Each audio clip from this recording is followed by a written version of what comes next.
The Great Question. Imagine waking up one day to a world where every thought you think has already been decided for you, not by force, not by threat, but by something far subtler. An invisible orchestra of voices that have been whispering in your ear since the moment you opened your eyes as a newborn. They speak through lullabies and bedtime stories, through textbooks and advertisements, through teachers and friends and algorithms and trends. You grow up learning how to speak, how to walk, how to smile at the right moments, how to be polite, how to want the things you're told to want. And in this strange choreography of human development, there is one voice that slowly grows quieter, buried beneath the noise. It's your voice. Not your speaking voice, not your personality, but something much older and quieter than either. Your inner voice. The one that speaks not in language but in knowing. That subtle tug in the chest when something is wrong. That inexplicable pull towards something unfamiliar but deeply right. That flicker of resistance when everyone else seems to agree, but something in you does not. That voice is still there, but over time it becomes faint, muted. You were taught not to trust it, and without realizing it, you obey. What if I told you that most people never even meet their inner voice? Not really.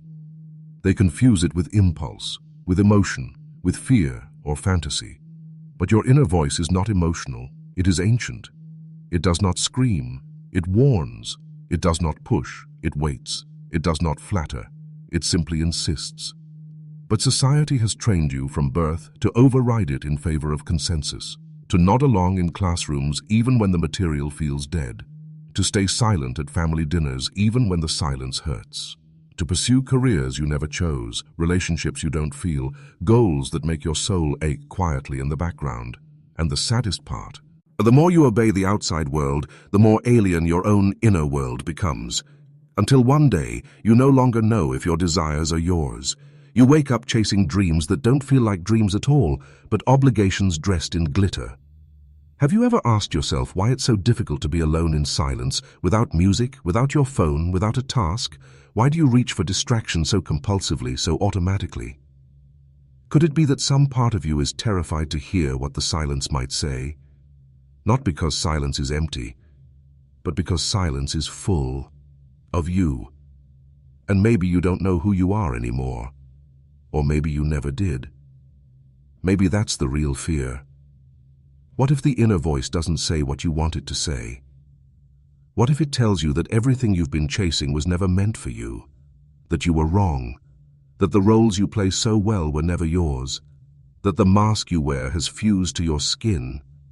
It's easy to assume that the world wants what's best for you. That parents, schools, jobs, media, they all mean well, and often they do.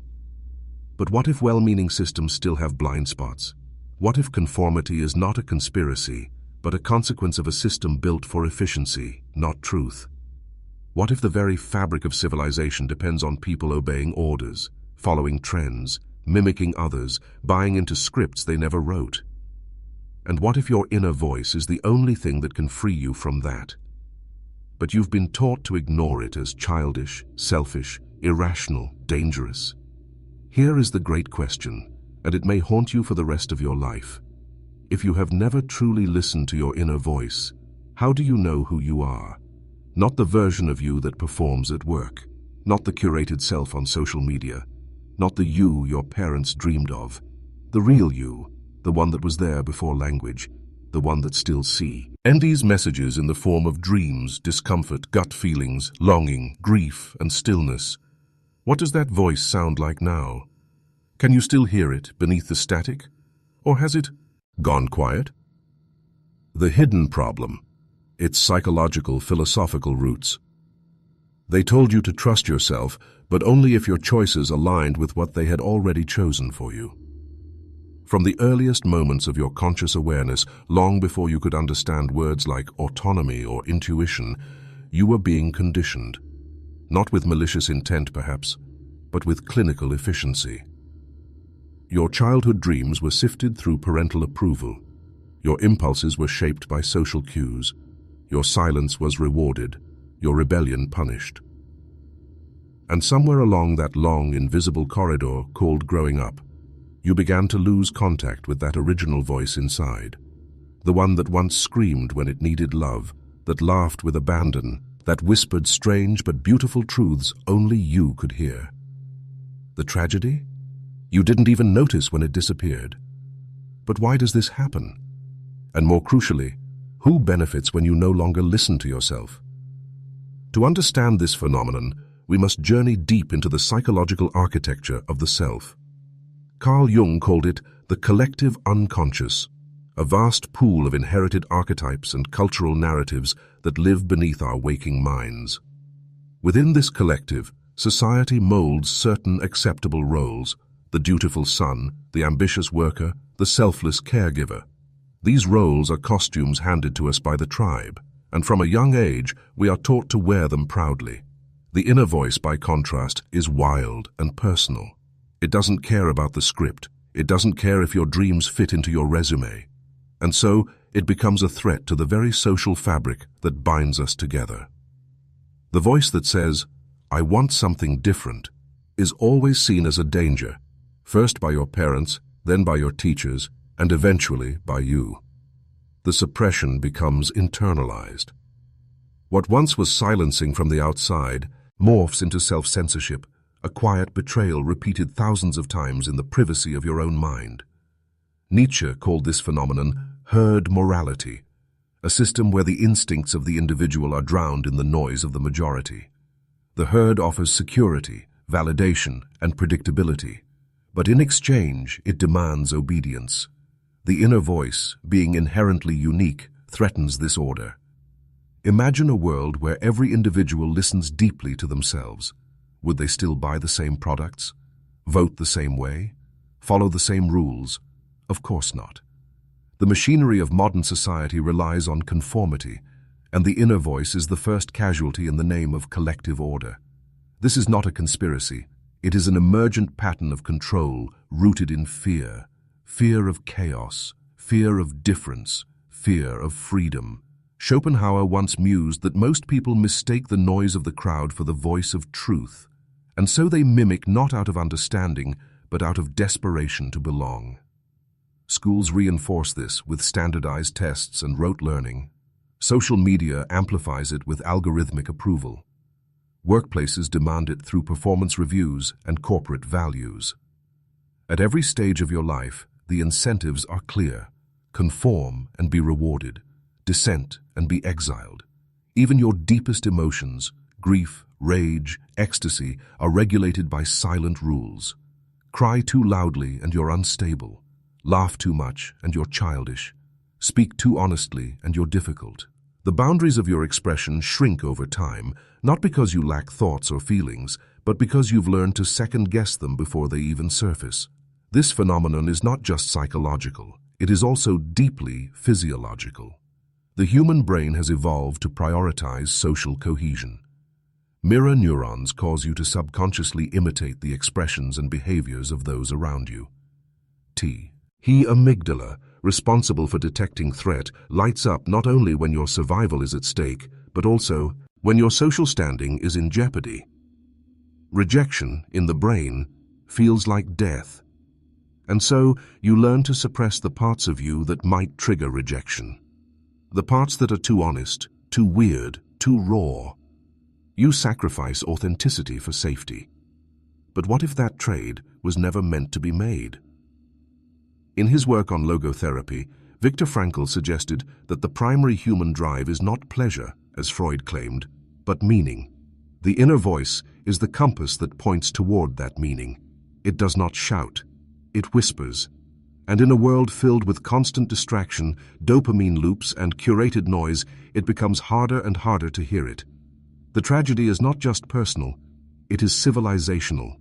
When millions of individuals stop listening to their own truths, society becomes a theater of empty performances. Artists imitate trends instead of creating from soul. Leaders speak in sound bites instead of vision. Relationships become transactions, not transformations. And within each person, a quiet grief forms, the ache of a life half-lived.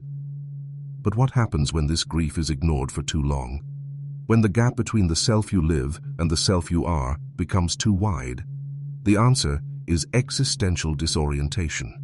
You wake up one day, successful by all external measures, but hollow inside. You feel anxious, but can't explain why. You scroll for hours, seeking distraction not because you're bored, but because facing your own thoughts is unbearable. Sartre called this nausea, the sense of vertigo that arises when you see the absurdity of a world that tells you how to live while offering no true guidance on who you are. And so many choose the easier path, suppress the voice, play the part, numb the ache. But something always leaks through. In moments of solitude, late at night, on long walks, in dreams, you hear it again. A fragment of a forgotten truth. A strange craving. A memory that makes no logical sense but stirs something ancient inside. That is your inner voice trying to return, and it is in these moments that you begin to remember. You are not your job. You are not your past. You are not your tribe. You are something deeper, something unnameable. But to reclaim it, you must first confront the full weight of what has been stolen. Now the stage is set. You understand the roots of the problem, the quiet machinery that shapes you into something smaller than you were born to be. But what are the consequences of living this way? What do you lose? Not just as an individual, but as a civilization, when millions choose silence over self. What's the real cost of ignoring your inner voice? The unseen consequences. You walk through a crowded street, and everything seems ordinary. People with earbuds in, heads bowed into screens, swiping left, swiping right, walking fast, not thinking much, not feeling much. But if you zoom out and look beyond the pace of modern life, beneath the manicured Instagram photos, the curated self-help podcasts, the coffee shop philosophies, there's a ghost town inside almost every soul. That ghost town is the inner world we've abandoned, the voice we silenced long ago. The problem isn't just that we've ignored the inner voice. The deeper tragedy is this: we no longer remember what it sounds like. The moment you start operating from external validation, likes, shares, promotions, applause, you begin outsourcing your internal compass. That's when the cost starts accumulating. Not all at once, of course. It happens like slow erosion. A little compromise here, a small lie there, another ignored gut instinct, another yes when you meant no. At first, the trade-offs seem benign. What's the harm in being agreeable, in playing the game, in fitting in just a little more? But eventually you wake up one morning feeling like a stranger in your own life. You can't name exactly when the fracture happened, but you feel it. You don't recognize your own desires anymore. Your job, your habits, your beliefs, even your relationships, they feel like costumes you forgot to take off. What once felt like survival now feels like suffocation. That's the unseen consequence. You're still breathing, but your life stopped being yours a long time ago. Let's break this down. Psychologist Carl Rogers argued that most neuroses come from the conditions of worth imposed on us by society. From childhood, we learn that love is conditional. Be a good girl. Don't cry like that. Boys don't act that way. Make your father proud. These are all signals that your authentic emotions are not welcome. That to be loved, you must become something else, someone else. Over time, your personality becomes an adaptive shell, a negotiator with the world, rather than a true expression of your being. The real self gets buried underneath the ideal self manufactured by culture. The further the gap between these two, the deeper the suffering. But since society applauds the mask, you keep wearing it. And the more applause you get, the less incentive you have to take it off. Until one day, you forget it was a mask at all. There are modern names for this condition: burnout, imposter syndrome, midlife crisis, dissociation. But all of them share a common root: a life lived without listening inward. People think burnout comes from working too much, but often it comes from working too long against your own nature. It's not the volume of effort that kills you, it's the betrayal of the self. You become exhausted not by action, but by misalignment. Philosopher Soren Kierkegaard described this as the despair of not being oneself, a life of quiet alienation that eventually becomes unbearable. And yet most people cope with this by doubling down on the very systems that caused it. They buy more self-help books, chase more goals, optimize their calendar, track their sleep, upgrade their productivity, but never stop to ask, who am I actually doing all this for? The tragedy runs deeper still. Not only do we lose contact with ourselves, we lose the ability to hear others. If you don't know your own truth, how can you recognize someone else's? You end up communicating through scripts, reacting with autopilot emotions, responding with borrowed opinions. Conversations become rehearsals, emotions become performance, relationships become negotiations between masks.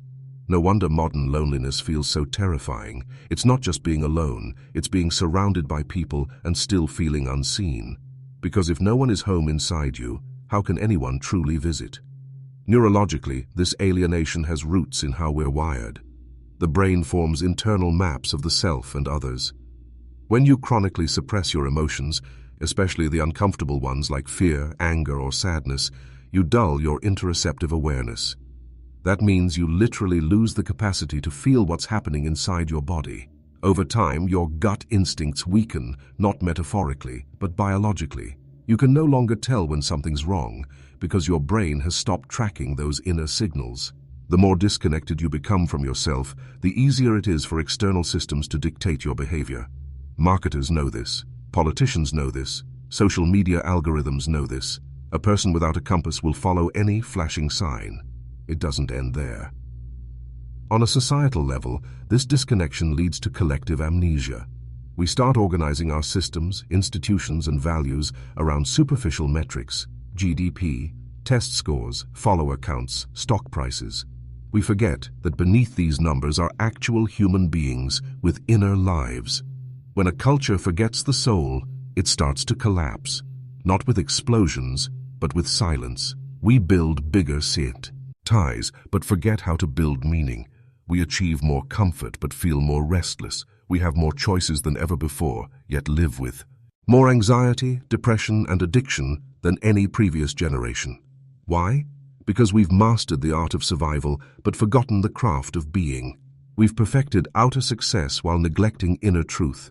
So we reach for distractions, dopamine loops, endless scrolling, false urgency. We drown in the shallow, not because we like it, but because the deep feels terrifying now. To go inward would mean meeting a stranger, yourself. And what if that self is angry? What if it's grieving? What if it's been whispering something your whole life and you've ignored it? What if you've spent 20, 30, 40 years living a life that was never yours to begin with? That's the silent scream no one hears, not even you, until one day it leaks through. A breakdown, a divorce, a crisis, a burnout so severe it feels like death. But maybe that's exactly what it is, a death of the false self, a last chance to remember the voice you buried. And if you're lucky, the pain becomes the portal. But it doesn't have to get that far. You don't have to crash to wake up. You can listen now, even quietly, even imperfectly. The ultimate truth, the final, most powerful realization. What if the voice you've been taught to ignore is the only one that has ever truly known the way? What if all the external authorities, teachers, parents, institutions, media, even your most trusted mentors, have merely reflected echoes of their own unresolved fears, passing down a lineage of spiritual amnesia? Imagine for a moment not a scene of epic transformation, but a quiet one. A room with no noise, no screen, no clock, no social demands. Just you, sitting in that room, alone. No script to follow, no role to play, no validation to chase. Can you stay? Or does something in you immediately twitch, recoil, grab the phone, check the door, look for distraction? That twitch, that discomfort, is the mark of the forgotten self, the inner voice that has been silenced by the mechanical grind of obedience. The final truth is not loud. It doesn't announce itself with fireworks or grand theories. It is embarrassingly simple. You were never broken. The part of you that felt like it didn't belong was not an error to fix, but a signal to follow. The sense of alienation you've carried like shame was your soul refusing to be conditioned. The emptiness you feared was not a void to be filled, but a space that was waiting for you to enter it with courage. This is the final twist. What society taught you to ignore was the only thing capable of truly guiding you. Everything you need to know, everything you've been seeking in books, careers, partners, gods, and gurus, it's been whispering all along from the inside. But the voice doesn't scream. It doesn't command. It waits, patiently, painfully. It speaks in symbols, dreams, odd fascinations, and those strange longings you can't explain. It appears when you're still, not when you're busy. And it doesn't use language that makes sense to others. It speaks a dialect only your soul understands. That is why society couldn't allow you to hear it. Because to hear it is to stop conforming. To stop conforming is to threaten the entire illusion. To listen to it is to become dangerously free. Not rebellious in the theatrical sense, but in a much deeper, scarier, uncontainable way. Free of the mental programming that says worth equals output. Free of the timeline that demands you be married, rich, famous, healed, or happy by a certain age. Free of the myth that your uniqueness is a problem to be medicated or marketed. You see, this final realization isn't comfortable. It doesn't offer you instant peace or a clear 5-step plan. What it offers is far more terrifying, raw, untamed responsibility. Because once you realize that you've always had access to your deepest truth, the question is no longer, how do I find it? The question becomes, why am I still afraid to follow it? There is no more room for blame, no more excuses. The game has changed. Now you know. Now the burden of truth is on you. What you do with it is no longer society's choice. It's yours. That is the ultimate rebellion, not shouting from the rooftops or tearing down the system, but walking away from the noise, turning inward and choosing silence over spectacle, attention over approval, depth over display, and authenticity over applause. It means making peace with being misunderstood, even mocked. It means losing the comfort of fitting in to gain the ecstasy of finally belonging to yourself. You will no longer be on track. You will no longer be able to explain your decisions in a way that makes sense to the world, and that is your liberation. You will become unknowable to them, but intimately known to yourself. The irony? That's when you'll become most magnetic, when you stop performing and start being, when you stop chasing and start listening, and not to the gurus, not to the trends, not to the trauma hacks or the influencers, but to that quiet presence that never left you, that watched you betray yourself again and again and never stopped hoping you'd come back. So this is not a conclusion. This is a beginning, the beginning of your return. Back to the forgotten temple of your inner world, back to the voice you buried beneath performance, productivity, and pretense. Back to the self you were before the world told you who to be. You don't need more advice. You don't need another book, another retreat, another external revelation. You just need the courage to sit in the silence long enough to remember. Remember what it felt like to trust your instincts before the world taught you to apologize for them. Remember what it was like to dream without first asking permission. Remember who you were before society trained you to ignore it. And once you do, don't just remember, reclaim it. That voice is your inheritance. It is your anchor in a sea of noise, your compass in a desert of distraction, your lifeline in a world that would rather you be obedient than awake. Now you know the truth. Not the convenient one, not the popular one. The quiet, inconvenient, liberating one. So I'll leave you with one final, uncomfortable question. Now that you've remembered your inner voice, what are you willing to lose in order to follow it?